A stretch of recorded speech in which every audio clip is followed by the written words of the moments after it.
Halo Sobat Spoiler, bagaimana kabarnya? Tentunya Minlers doakan baik-baik saja. Jumpa lagi di channel Sektor Spoilers. Hari ini Minlers akan bahas alur cerita dari film Battle Through the Heaven, yaitu episode 118. Setelah Xiaoyan berhasil mendapatkan lencana alkemis di Pagoda Pil, Xiaoyan bersama timnya pergi berkeliling ke pameran dagang alkemis yang sangat dikenal memiliki reputasi yang tinggi di kota Pil Suci. Bahkan banyak alkemis datang untuk berburu bahan langka di sana. Lencana alkemis tingkat 7 yang dipakai Xiaoyan menarik perhatian beberapa orang yang ada di sana. Bahkan beberapa orang tersebut berkata bahwa saat ini keluarga Ye telah menemukan seseorang menantu yang sangat hebat. Bagaimana tidak, karena sangat jarang sekali melihat seorang anak muda yang sudah mencapai tingkatan ini. Tian Huo dan Xiao Yixian yang mendengar perkataan orang-orang hanya tersenyum saja, sementara Xinlan merasa malu. Sambil berjalan, Xiaoyan mengamati sekelilingnya. Dia mengatakan di mana dia bisa menemukan bahan-bahan obat yang berharga. Xinlan pun menjelaskan kepada Xiaoyan bahwa bahan-bahan obat yang nilainya lebih tinggi dan lebih berharga biasanya ada di lantai atas. Xinlan pun menyarankan agar Xiaoyan pergi ke lantai atas untuk melihat-lihat, sementara ia akan berkeliling di bawah untuk mencari bahan-bahan yang dibutuhkan. Beberapa langkah Xiaoyan dan kelompoknya berjalan, Xiaoyan merasakan sesuatu yang aneh. Tiba-tiba ruang terdistorsi dan muncul sebuah kereta berwarna putih yang ditarik oleh kuda berwarna emas yang membuat orang-orang di sana menjadi heboh. Ye Zong pun menyampaikan kepada Xiaoyan bahwa orang yang ada di dalam kereta itu adalah klan Dan, salah satu dari 5 klan besar yang akan berpartisipasi dalam kompetisi pil.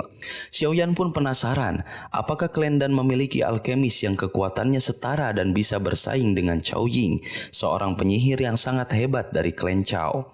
Ye Zong pun mengatakan bahwa ia tidak sepenuhnya yakin. Terlebih lagi dari 5 klan besar, klan Dan memiliki sifat agak rendah hati, sehingga tidak diketahui siapa yang lebih kuat dari keluarga Dan tersebut.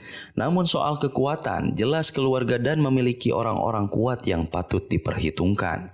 Kemudian Xiaoyan dan yang lainnya melanjutkan perjalanannya berkeliling di tempat pameran alkemis. Sementara di dalam kereta, kita diperkenalkan dengan 2 orang dari klan Dan, yaitu Dan Chen yang dipanggil dengan Chen Er dan kakaknya bernama Dan Xuan. Mereka membahas bahwa baru-baru ini ada seseorang anak muda yang sudah mencapai alkemis tingkat 7. Dan Chen pun merasa gelisah dan sedikit tertekan. Namun kakaknya Dan Xuan berusaha untuk menenangkan supaya dia tidak terlalu memikirkan hal tersebut dan tetap fokus serta yakin akan kemampuannya. Kita kembali lagi kepada Xiaoyan dan teman-temannya yang sudah berada di lantai atas. Saat tiba di pintu masuk, Xiaoyan disambut oleh seorang penatua berambut putih yang merupakan penjaga dari tempat tersebut. Ia begitu terkejut saat mengetahui bahwa penjaga tersebut merupakan praktisi Douzong. Penjaga ini kemudian memperkenalkan dirinya sebagai seorang pejuang dan mempersilahkan Xiaoyan bersama yang lainnya masuk. Sambil melihat-lihat sekitar, di mana banyak sekali para alkemis dan penjual yang sedang melakukan tawar-menawar. Xiaoyan pun ditanya perihal apa yang ia butuhkan di tempat itu. Mengingat bahwa penjaga ini memiliki pengetahuan tentang obat-obatan yang dipamerkan di sana, Xiaoyan pun mengatakan kepada penjaga itu bahwa ia membutuhkan 3 bahan obat, yaitu anggur spiritual hijau berusia 10.000 tahun, buah iblis esensi darah, dan ginseng tulang salju.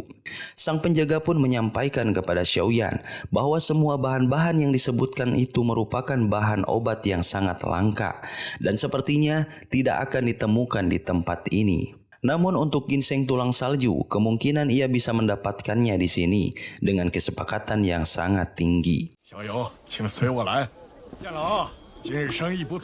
Penjaga ini pun kemudian mengajak Xiaoyan ke tempat tetua Yan, seorang pria tua dengan lencana alkemis tingkat 6 yang sedang berdebat dengan para alkemis yang ingin membeli bahan obat yang sangat mahal darinya. Sang penjaga kemudian menyampaikan bahwa Xiaoyan sedang membutuhkan bahan obat ginseng tulang salju dan ingin membelinya. Kemudian meminta tetua Yan untuk mengeluarkan barang tersebut. Pria itu kemudian mengeluarkan sebuah kotak berwarna silver yang di dalamnya terdapat ginseng tulang salju dan meminta sesuatu yang sangat mahal sebagai gantinya, yakni formula obat kelas tingkat 7. Xiaoyan mencoba untuk bernegosiasi dengannya, mengetahui bahwa meskipun buah tersebut berharga, nilai formula obat yang diinginkannya jauh lebih tinggi dan tidak sebanding dengan ginseng tulang salju. Namun tetua Yan tidaklah peduli. Jika menginginkan ginseng tulang salju, Xiaoyan harus menukarnya dengan apa yang dia inginkan. Dan jika dia tidak bisa, maka silahkan untuk pergi. Kemudian Xiaoyan pun mengeluarkan pil jantung elemental dari tangannya. Sebuah pil yang mampu membuat seseorang alkemis menerobos kemacetan dan membantu meningkatkan kemampuan dalam penyempurnaan obat. Dan ini memiliki mutu kelas 7 tingkat tinggi. Seketika pria penjual obat pun terkejut dan langsung berubah pikiran.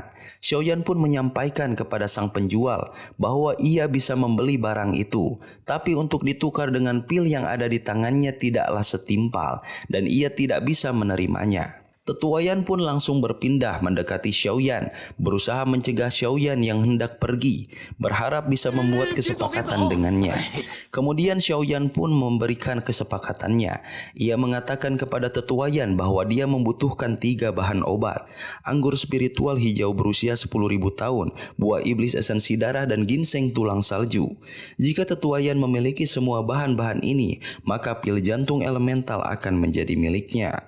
Penjual ini pun tetap memaksa dan membujuk Xiaoyan dengan jaminan ginseng tulang salju terlebih dahulu, sementara bahan yang lainnya akan ia cari.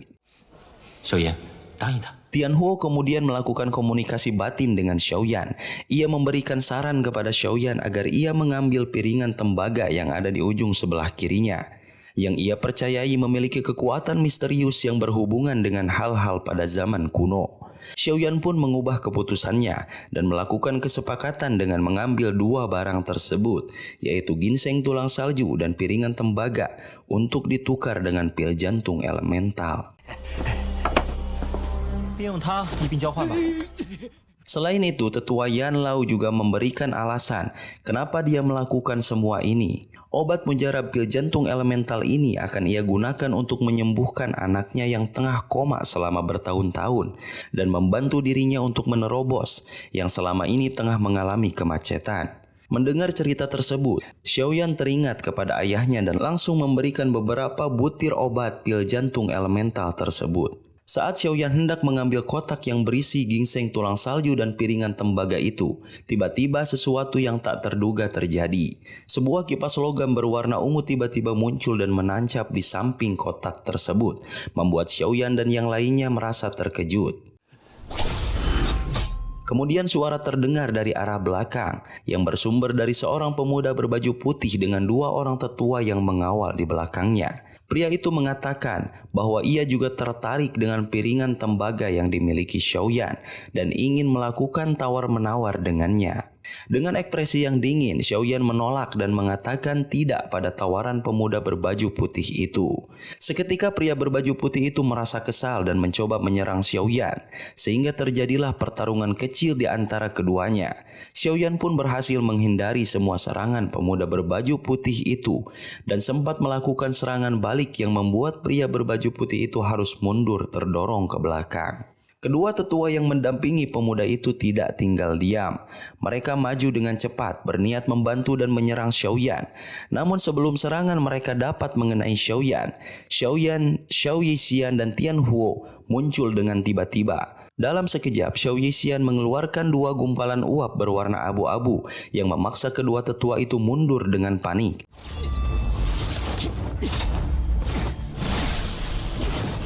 Merasa terkejut bahwa 2 orang di hadapannya yang menjaga Xiaoyan merupakan praktisi Daozun. Pemuda berpakaian putih itu pun akhirnya memperkenalkan dirinya sebagai Jiaoming dari sekte Xuanming. Xiaoyan yang merasa tidak tertarik dan tidak mengetahui perihal sekte Xuanming tersebut berlalu pergi begitu saja. Jiaoming yang tidak terima memerintahkan 2 orang tetua yang bersamanya untuk menghentikan Xiaoyan. Ketegangan sempat terjadi, namun meski kedua tetua mencoba menghalangi jalan mereka, aura mengerikan dari Douzun yang memancar dari Xiao Yixian dan Tian Huo membuat mereka mundur tanpa perlawanan lebih lanjut.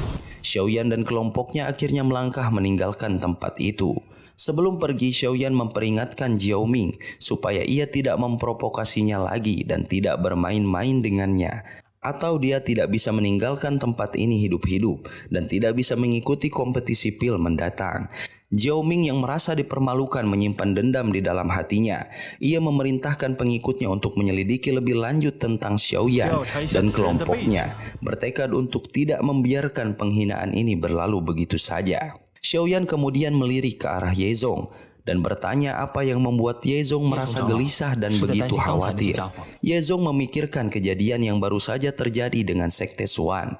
Ia khawatir di kemudian hari kejadian ini akan berdampak sesuatu yang tidak baik terhadap klannya, mengingat Sekte Xuan juga memiliki reputasi yang besar. Namun Xiaoyan berusaha menenangkan Yezong dan berkata bahwa ia akan berusaha mencari cara untuk bisa menyelesaikan semua permasalahan tersebut. Lalu Xinlan pun datang menghampiri Xiaoyan dan yang lainnya. Xinlan pun mengatakan kepada Xiaoyan bahwa ia hanya berhasil mendapatkan buah iblis esensi darah. Sedangkan untuk bahan-bahan lainnya ia tidak bisa menemukannya, mengingat bahan-bahan lain yang sangat langka. Xiaoyan pun merasa berterima kasih kepada Xinlan yang telah membantu Xiaoyan mendapatkan salah satunya dan mempermudah langkah Xiaoyan. Kini yang tersisa hanya anggur spiritual hijau berusia 10.000 tahun. Setelah urusan perdagangan selesai, Xiaoyan dan kelompoknya diantar oleh Yezong kembali ke Manor-Ye untuk beristirahat. Sesampainya di sana mereka berpisah, mengingat besok merupakan hari yang sangat penting. Sementara Xiaoyan dan Tian Huo memutuskan terlebih dahulu untuk berusaha memecahkan misteri yang ada di piringan tembaga yang baru saja ia dapatkan. Xiaoyan yang sedikit ragu bertanya kepada Tian Huo tentang piringan tembaga yang ia tukarkan dengan pil jantung elemental tadi. Kemudian dengan senyum, Tian Huo meyakinkan bahwa sesuatu yang berharga selalu memiliki rahasia untuk dipecahkan, dan piringan tembaga ini memiliki kekuatan yang besar yang harus Xiaoyan miliki. Tian Huo pun mengangkat piringan tembaga tersebut, kemudian meniup piringan tembaga itu sehingga memisahkan karat berwarna hijau yang ada pada piringan tembaga tersebut. Tian Huo pun dengan singkat menjelaskan bahwa rahasia sebenarnya bukan terletak pada tembaga tersebut, melainkan pada karat tembaga itu sendiri. Kemudian Tian Huo memerintahkan Xiaoyan untuk membakarnya dengan api surgawi. Meskipun awalnya ragu, Xiaoyan mengikuti instruksi dan mulai membakar serpihan karat tembaga tersebut. Setelah beberapa saat, karat tembaga itu mulai mencair dan 5 butiran debu kuning yang tampak bersinar lembut mulai terlihat. Xiaoyan memperhatikan dengan penuh perhatian saat 5 keping debu kuning pucat terbentuk di dalam api, bercahaya dengan energi spiritual yang luar biasa. Tian Huo yang telah menyaksikan proses tersebut akhirnya mengungkapkan bahwa debu kuning itu adalah bubuk makanan roh, sesuatu yang sangat berharga dan hanya ada di zaman kuno. Bahkan Tian Huo menyampaikan bahwa bubuk makanan roh ini juga salah satu bahan untuk penyempurnaan pil tingkat 8 dan mampu memperkuat spiritualitas seseorang, membuatnya mampu menembus keadaan jiwa. Kemudian Tian Huo pun pergi meninggalkan Xiaoyan sendiri dan berkata kepada Xiaoyan, dia harus memecahkannya sendiri karena Tian Huo pun tidak mengetahui bagaimana cara menyerap energi tersebut. Xiaoyan pun mengerti, matanya beralih kembali ke 5 butir debu berwarna kuning pucat. Bubuk makanan roh itu melayang-layang di udara. Namun seketika salah satu bubuk makanan roh itu dengan cepat masuk ke dalam dahi Xiaoyan, memberikan efek mengejutkan dan rasa sakit yang luar biasa, yang membuat Xiaoyan menembus jauh ke dalam kesadaran dan mendapati sebuah penglihatan serta suara aneh. Namun rasa sakit itu segera mereda dan rasa sakitnya berangsur hilang digantikan oleh perasaan yang tak terduga.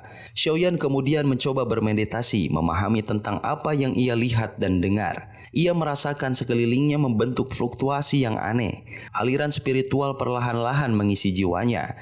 Aura spiritual yang sebelumnya sulit didapatkan mulai merembes masuk dari segala arah, menguatkan dirinya sedikit demi sedikit. Aura spiritual itu juga membuat tumbuhan dan pohon yang sudah mati di halaman menjadi tumbuh dan berbunga. Terhanyut dalam kultivasinya, jiwa Xiaoyan pun terbawa keluar. Dia melihat banyak cahaya berterbangan di langit. Bahkan Xiaoyan di bawah alam sadarnya melihat dan merasakan kehadiran 3000 Burning Flame dan mendengar suara dari seorang ahli besar di zaman kuno yang meninggalkan jejak spiritualnya pada bubuk makanan roh tersebut.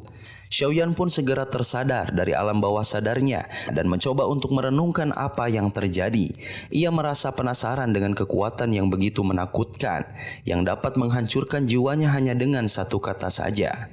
Ini merupakan pengalaman yang sangat menakjubkan bagi Xiaoyan karena pertama kalinya dia bisa merasakan kondisi jiwa yang seperti itu, membuatnya bertekad untuk dapat memecahkan misteri dan masalah tersebut dan tidak ingin melewatkan kesempatan yang mungkin tidak akan dia dapatkan lagi.